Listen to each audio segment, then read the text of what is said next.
دستت بشکنه سر این نصیرپور میزدی، دستت بشکنه سر این فتایی داشتی میزدی. من دیدم اینا رو. بیشتر پیکره هم با مردم هستم، من اونو میدیدم.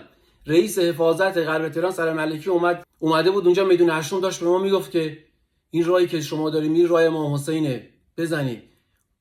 کدوم راه امام حسین کجا بود؟ این که همشهریای خودمون هستن، این که دشمن اسرائیلی نیست، خواهر برادرای خودمون هستن. بابا این نیم ساعت دیگه شعار میدن میرن، نزنید دختر بچه مردمو.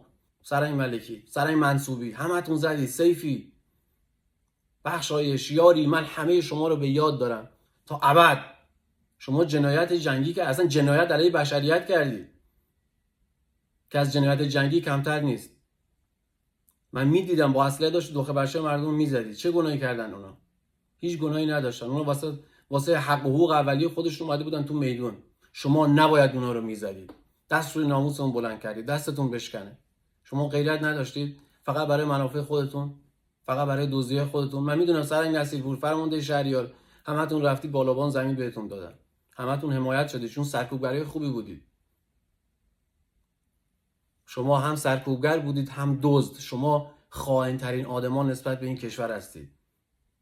هم دستتون تو جیب مردم دزدی میکنید، هم از اون ور مردم رو سرکوب میکنید که تشویقی بگیرید. حاشا به غیرتتون. شما باید برید بمیرید. شما پس‌ترین آدمای تاریخ هستید. اسم همه شما رو توی غرب تهران به یاد دارم، اما دونه بدونتون که سرکوب کردید سر این ملکی. شما زن و بچه مردم تو خیابون داشتید میزدید و دعوت میکردید و فشار به پرسنل میآوردید که ناموس ایرانی رو بزنن. سر این ملکی رئیس حفاظت